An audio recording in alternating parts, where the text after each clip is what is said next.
¿Qué es lo que está pasando con el metro? Hay también unas denuncias sobre el tema de las alarmas que habían sido contratadas, que habían sido aprobadas en ordenanza municipal para los concejales. Y para ello estamos junto al concejal Wilson Merino, quien precisamente es quien realizó las denuncias de estas alarmas que beneficiarían a los concejales. ¿Cómo está, Wilson? Qué gusto verle en el espacio La Otra Verdad. Gracias, Fran. Un gusto compartir contigo y con toda la audiencia que le sigue a través de las redes sociales. Muchísimas gracias a ti por estar en el espacio y por haber aceptado la invitación. Y bueno, es una denuncia que se puso hace poco. Vimos en redes sociales y vimos en una entrevista también que se había presentado esta denuncia de las alarmas que podría beneficiar a los concejales. Coméntanos cómo pasó esto y por qué fue aprobado por precisamente el Consejo del Distrito Metropolitano de Quito. El 15 de mayo la concejal Estefanía Grunauer presentó un proyecto de resolución alrededor de temas de seguridad. Una resolución que incorporaba temas importantes, exhortar a la Policía Nacional a que nos digan cuántos oficiales están asignados para el DMQ, exhortar también al alcalde a activar la cláusula que se había firmado con la Policía Nacional en la que ellos deberían restituir los valores invertidos por el municipio de Quito en las UPCs si es que la Policía de Quito, si es que la Policía Nacional no estaba haciendo uso de las UPCs. También se incorporaba algunas medidas de seguridad dentro del Palacio Municipal y me parece que desde la integralidad era una resolución positiva. Nuestro cuestionamiento era al literal F del punto número 4 de la resolución, en la que textualmente se exhortaba al alcalde para que, tanto para el alcalde y los concejales, se implemente un sistema de alarma interna en los barrios donde se encuentran sus domicilios y que este a su vez se conecte con el sistema de alarmas comunitarias del sector. ¿Eso sería un privilegio para los concejales y para el alcalde? Así es como nosotros lo vemos. Nosotros hemos alertado este tema.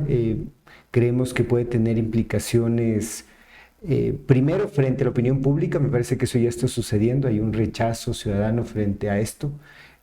Pero también puede tener implicaciones administrativas, civiles, incluso penales, ¿no? Entonces me parece que... ¿Cuál sería la diferencia con las alarmas comunitarias? Porque uno pensaría que está dentro de este plan de las alarmas comunitarias, ¿o no? No es lo mismo y eso es lo que dice la resolución. Dice la instalación de un sistema de alarma interna que se conecte con el sistema de alarma comunitaria. El sistema de alarma interna... es un sistema que se enfoca en la residencia de una persona dentro de algún conjunto quizás, ¿no? O para un conjunto. El sistema de alarma comunitaria tiene un enfoque mucho más comunitario, ¿no? Para varios vecinos y vecinas de un sector. Lo que esta resolución planteaba era justamente instalar un sistema de alarma interno. El cuestionamiento es a la ausencia de informes técnicos, de informes económicos, que de alguna manera viabilicen esta posibilidad y el privilegio de por qué sí en los barrios donde habitan los concejales y el alcalde y por qué en otros barrios no. Entonces me parece que ahí hay un cuestionamiento legítimo por parte de la ciudadanía. Creo que hay que rectificar. Me parece que el Consejo Metropolitano debería volver a tratar este proyecto de resolución, eliminar el artículo F de la resolución y seguir adelante con la aprobación del resto del documento. Para aclarar, el tema no fue propuesto por el alcalde, sino por la concejala. Así es. Y fue aprobada por el consejo. Entonces, ¿qué debería hacer el alcalde? Esta fue una iniciativa de la concejala Grunauer, ¿no? Tanto el concejal Campaña como yo, al final de la discusión de esta resolución decidimos levantarnos y salirnos de la sesión al estar en contra. Luego tuvimos algunos pedidos de entrevistas de algunos medios, nos vieron salir de la sesión y luego se generó como una conmoción social. Llegamos a la siguiente sesión, pedimos una rectificación de lo que el Consejo había aprobado. Fue una sesión atormentada, difícil, empedrada. Tuvimos que pedir el pronunciamiento del procurador finalmente se dio paso a la reconsideración, se lo dejó como el último punto y el rato de votar sumamos a 2 concejales más. El concejal Michael Aulestia votó a favor, la concejala Ledesma votó a favor de la rectificación y tristemente el resto de concejales se abstuvieron y otros no entraron a la sesión. ¿Se estaría hablando de ciudadanos de primera y segunda clase con estas alarmas comunitarias privilegiadas? Yo creo que el mensaje que se da al aprobar esta resolución que incorpora este artículo es que Quito contará con 2 tipos de barrios, ¿no? Unos barrios donde vive el alcalde y los concejales que podrían tener mayores recursos para enfrentar la crisis de inseguridad y el resto de barrios. Me parece absolutamente innecesario, creo que se pudo haber rectificado a tiempo y creo que todavía está en manos del Consejo hacerlo. Yo advierto con entereza, pero con mucho respeto, que la implementación de esta resolución podría acarrear complicaciones para el Consejo Metropolitano de Quito.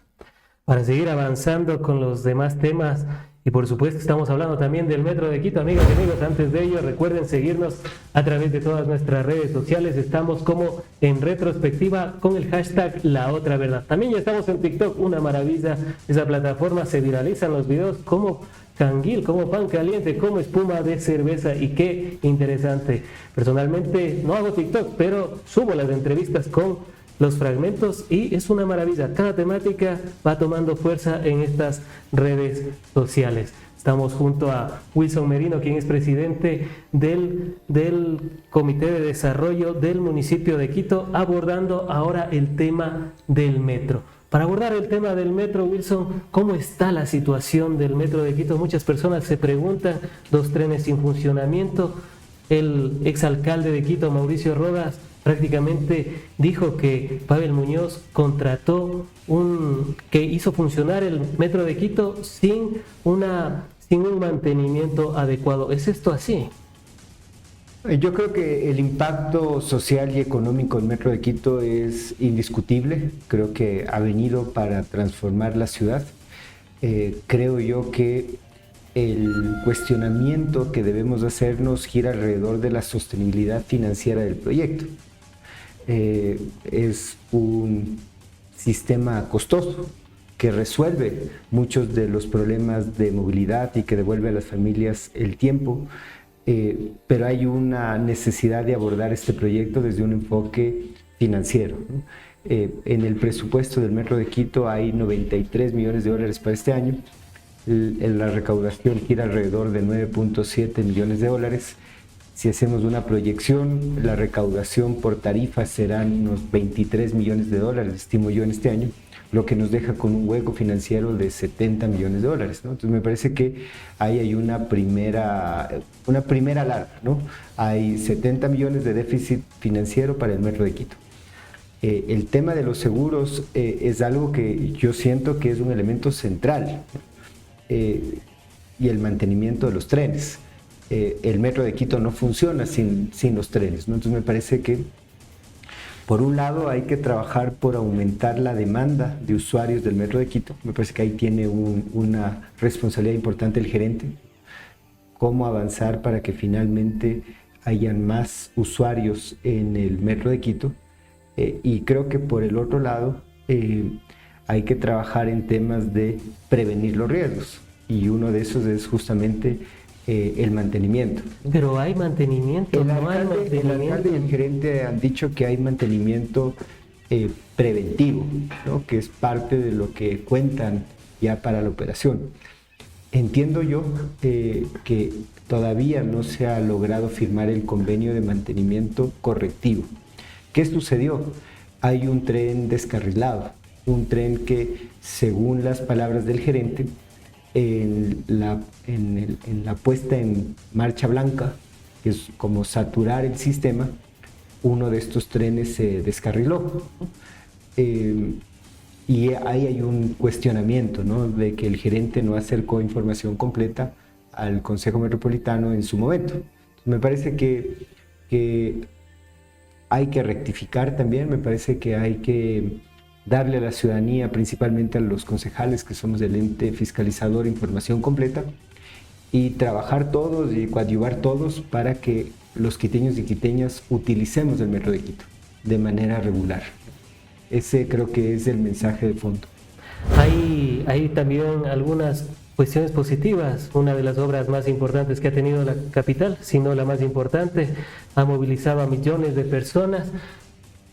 Se ha superado las expectativas que se tuvo al inicio con todos los viajes y con todo lo que está generando actualmente el Metro de Quito. Me parece que es un desafío diario, ¿no? Yo creo que todos los días la ciudad tiene que trabajar para que el metro siga creciendo en número de usuarios, en servicios, en eficiencia, ¿no? En cordialidad, en un espacio que nos permita la transformación cultural. Y qué sé yo, quizás de mañana en una situación financiera mejor, ¿no? Un poco más holgada, no tan apretada, no tan crítica, también pensarnos la posibilidad de extender el metro de Quito. No sé ¿Hasta si dónde ahora, podría extenderse el Metro de Quito? Calderón, o sea, Carapún, yo creo que Los el Valles. sueño será seguir creciendo con el metro de Quito a diferentes partes de la ciudad. Yo viví 5 años en China, en Shanghai, y habían 22 líneas de metro de Quito, ¿no? Entonces me parece que apostar por el sistema de transporte público es la apuesta correcta, ¿no? El tema financiero es el cuestionamiento, ¿no? La situación de la ciudad, la situación del país, y creo que esa evaluación hay que hacerla de manera muy rigurosa. ¿Cómo están las finanzas? Porque veíamos algunas declaraciones de Villacrés, gerente del Metro de Quito, y mencionaba que los ingresos mensuales son de 1,8 millones y que se ha llegado hasta 2,2 millones. En cambio, el costo mensual de la operación es de 2,5 millones. O sea, estaríamos hablando de un déficit, como afirmó Villacreses, o es aún más grande. Yo creo que es más grande porque los ingresos reportados, los ingresos tarifarios reportados hasta la fecha son 9,7 millones de dólares, 10 millones de dólares, ¿no? Pero ya estamos a medio año, o sea, estamos entrando a junio. Es decir, en el mejor de los casos, los ingresos llegarán a 23 millones de dólares. En el presupuesto anual del Metro de Quito aprobado por el Consejo tenemos 93 millones, es decir, que el déficit es de 70 millones. Entre los 130 y 140 mil usuarios mensual. La tarifa se calculó con 400 mil usuarios diarios, es decir, vamos al 33% de la meta de lo que se había planteado para poder estar en costo de equilibrio. Todavía no se superan las expectativas, como afirmó también Y no Villacrés. creo que se vayan a superar, ¿no? Me parece que el déficit siempre va a estar allí y el subsidio también va a estar allí. Creo que el desafío está en cerrar esa brecha y que el subsidio no sea tan alto, ¿no? Y eso implica mayor cantidad de usuarios dentro del sistema y generación de ingresos no tarifarios a través de venta de publicidad, venta de espacios dentro del Metro de Quito para actividades comerciales, y también pensarnos en cómo, qué sé yo, la utilización del vehículo particular, ¿no? Podría de alguna manera también contribuir con la operación del Metro de Quito. En torno al funcionamiento del Metro de Quito, hemos visto que, y bueno, cuando uno se sube al metro es un poco caluroso. Sí. ¿La responsabilidad en quién recaía? ¿En Pavel Muñoz o en Mauricio Rodas, quien fue el que trajo la mayoría de vagones en su administración? A mí me entristece que el Consejo Metropolitano no haya dado paso a la creación de la comisión multipartidista que fiscaliza el Metro de Quito, que fue una propuesta del Movimiento Imparables, ¿no? La responsabilidad no es del uno o del otro, creo que la responsabilidad es de todos, desde el inicio del proyecto. Son más de 2.100 millones de dólares invertidos, hay varios cuestionamientos ciudadanos y esto implica evidentemente poder fiscalizar y hacer la fiscalización de manera amplia, ¿no? Así que bueno, yo voy a seguir trabajando en temas de fiscalización, seguiremos aportando con proyectos normativos y sobre la base de cómo vayan presentándose las cosas, generaremos información que se la mostraremos a la ciudadanía. Hay algo que también se pregunta la ciudadanía: ¿por qué los dos trenes estaban sin funcionamiento y ahora siguen sin funcionamiento o ya están en Entiendo que funcionamiento? uno sigue sin funcionar, que es el tren que se descarriló. Me parece que hay un cuestionamiento serio sobre el no tener un contrato de mantenimiento correctivo. porque ahora mismo ese tren que está descarrilado, entiendo yo que no está en funcionamiento. Tampoco tengo información completa si es que el operador o el constructor se hará cargo de la reparación de este tren, pero el hecho es que al menos un tren, que es el que está descarrilado, no está en funcionamiento. Y hay otro tren que generalmente pasa en mantenimiento, es decir, hay dos trenes de los 18 que no están operando todos los días. Es decir, hoy la operación del Metro de Quito se la hace con 16 trenes, en el mejor de los casos. Hay días en los que también puede entrar un segundo en mantenimiento y podríamos operar con 15. Esta ya es información técnica, es información que tiene acceso el alcalde a través de la información que le entrega el gerente, pero me parece importante poder acercar esta información al consejo para estar prevenidos y tomar acciones preventivas y correctivas en el caso que podamos tomarlas. ¿Quién opera al final del día el Metro de Quito? ¿La alcaldía o la empresa que se contrató? Opera el consorcio Transdev Metro Medellín. La empresa Metro de Quito administra contratos, ¿no? Eh, yo de hecho he cuestionado la necesidad de tener la empresa Metro de Quito. O sea, ya tenemos la empresa de pasajeros que tiene varias décadas de funcionamiento, ¿no? Eh, Quizás podría ser una alternativa abrir una unidad dentro de la empresa de pasajeros que se encargue de la operación del Metro de Quito. Me parece que esa es una información que la tiene que evaluar el alcalde. Él es el encargado de la gestión de la ciudad.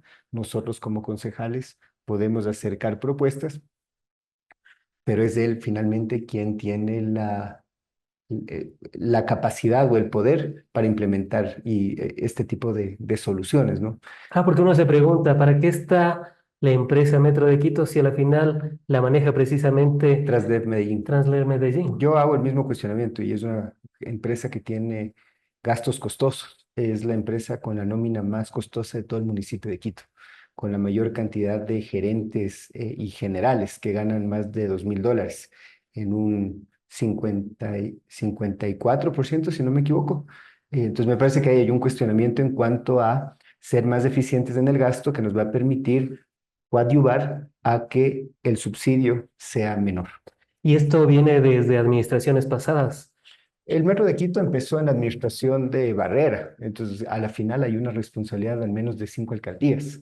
Eh, por eso creo que es importante fiscalizar no la gestión de un alcalde alrededor del metro, sino fiscalizar el proyecto Metro de Quito desde la integralidad.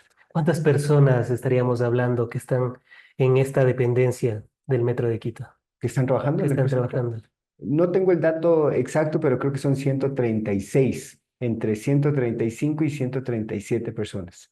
Em, En la página web se reportan 137. El gerente habló en la última sesión del consejo de 135. Dijo que alguno de ellos podría haber sido pasante, pero la información a la que nosotros tuvimos acceso eran de 137 hace algunas semanas, que es información que tú la puedes corroborar a través del internet. Para finalizar con lo del Metro de Quito, ¿qué futuro le queda al Metro de Quito? Bueno, hemos visto también las expectativas, ¿no? Se reactivó el centro histórico, hay algunos lugares donde nosotros ya podemos acceder de una manera más rápida. Desde Labrador se llega hasta Quitumbe en 20 minutos. El futuro del Metro de Quito podría ser la ampliación. Depende de la situación financiera de la ciudad, ¿no? Ahora mismo yo siento que estamos en una situación muy compleja.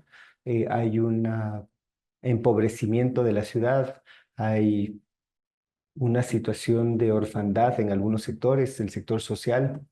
Pues, veo yo con mucha preocupación. Quito se ha convertido en la ciudad con el consumo de drogas en niños más temprano del país, luego de Manta, ¿no? Entonces me parece que hay la necesidad de no solamente pensar el desarrollo desde la inversión en proyectos como el metro, sino también pensar el desarrollo desde la inversión social. Eh, Hay cuestionamientos también en temas de la red vial, ¿no? Las calles tienen muchos baches, muchos huecos, mantenimiento de parques, agua potable en los barrios populares, en fin, yo creo que hay algunos temas importantes en la ciudad, entonces hay que mirar en la integralidad y saber cómo asignamos los recursos escasos en función de las prioridades que tiene la ciudad. Si bien creo que el Metro de Quito es importante, no es lo más importante. Lo más importante es invertir en los quiteños y quiteñas, en servicios básicos, por ejemplo, ¿no? en que tengan acceso a agua potable, ¿no? Eh, y esa discusión es una discusión que la tiene que tener el alcalde con su equipo de gestión y finalmente acercar la información al Consejo Metropolitano de Quito. Vamos a la tercera parte, amigas y amigos. Antes de ello, ustedes recuerden seguir y compartir la transmisión a través de En Retrospectiva. No se olviden del hashtag La Otra Verdad y, por supuesto, seguirnos a través de todas nuestras redes y canales digitales aliados. Vamos a la tercera parte y precisamente para abordar lo último, el tema del empleo. Ya son cifras exorbitantes. El desempleo ha subido casi al 10%, 8,8% en la capital, y para ello se ha fomentado esta ley de fomento del empleo, que precisamente fue propuesta por ti en el Consejo Metropolitano de Quito. ¿Cómo se genera empleo a través de una ordenanza, Wilson? Bueno, primero decir que la principal preocupación de las familias quiteñas, junto a la inseguridad, es la falta de empleo, ¿no? Nosotros hemos sido elegidos para resolver los problemas de la gente. Ese es como nuestro deber. Eh, En tal sentido, hemos trabajado junto al tejido productivo, al sector de los trabajadores, a la academia, en la construcción de la ordenanza de fomento al empleo, una ordenanza que se aprobó hace pocas semanas y estoy muy orgulloso de que la curul del Movimiento Imparables haya empujado esta ordenanza. Tiene algunas innovaciones importantes. La primera es, le delega a la Secretaría de Desarrollo Económico la elaboración de un plan local de fomento al empleo. Me parece que necesitamos políticas públicas y no pensadas en el corto plazo, sino en el mediano y largo plazo. Entonces, ahí hay un primer gran logro, ¿no? Lo segundo es que se incorpora para la elaboración de este plan de un enfoque integrado, que es una recomendación que hace la OIT, la Organización Internacional del Trabajo. El enfoque integrado lo que hace es combinar las políticas activas del mercado laboral con las políticas pasivas del mercado laboral. Las políticas pasivas del mercado laboral son prestación de servicios sociales, ¿no? Y las políticas activas del mercado laboral son capacitación para el empleo, capacitación para el emprendimiento, bolsas de empleo, ferias de empleo, formación dual, capacitación por competencias, empleo emergente, ¿no? Son varias medidas, ¿no? Esas medidas combinadas con prestación de servicios sociales para hacer más potente el impacto, ¿no? Y garantizar de que no hayan fallas en la implementación de las políticas públicas, ¿no? Creo que ahí hay una innovación importante, este enfoque integrado que va a buscar también la articulación de varias dependencias municipales para lograr mejores resultados y en eso estamos.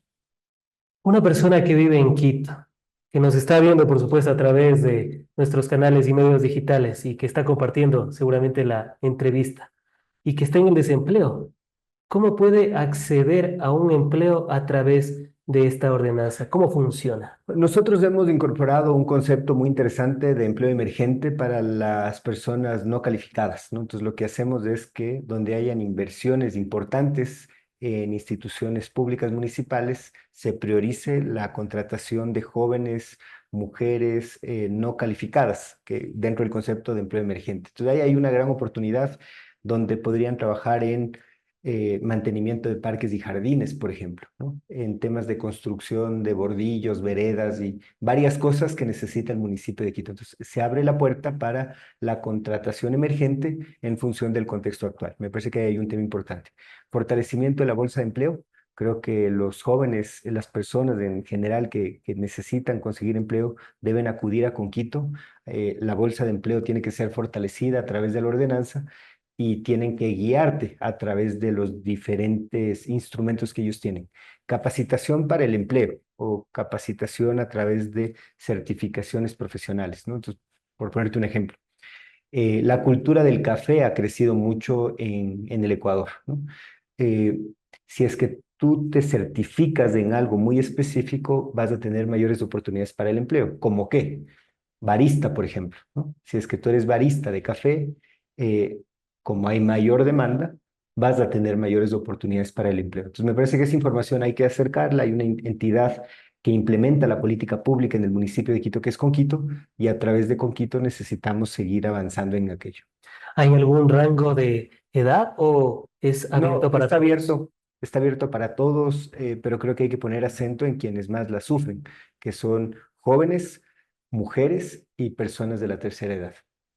también personas con discapacidad. Wilson, hay una de los cuestionamientos que siempre nos hacemos.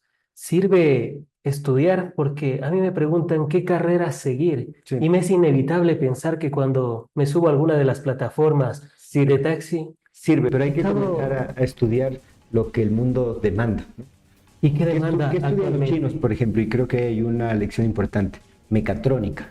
La mecatrónica es el conjunto de todas las ingenierías con inteligencia artificial. Entonces, me parece que hay que, si es que tienes la oportunidad de ir a la universidad, tienes que estudiar algo que el mundo demande, no que sea interesante en el país, algo que sea útil para el mundo.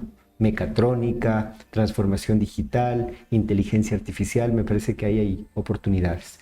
En el Ecuador, solamente el 7% de los jóvenes que se gradúan de la universidad consiguen un empleo. Entonces me parece que ahí también hay una observación importante, ¿no? Justo Por esto eso es me que yo iba. creo que hay que apostar por la formación dual, las tecnologías, las certificaciones profesionales, los oficios, recuperar oficios, albañilería, carpintería, mantenimiento de celulares, agricultura urbana, ¿no? Y creo que en eso también hemos logrado que una política pública exitosa, que yo la implementé en el año 2021 cuando estuve al frente con Quito, ahora se institucionalice a través de la Ordenanza de Fomento al Empleo, que es la Escuela Taller Quito, que es una escuela de oficios donde se combina política activa con prestación de servicios sociales.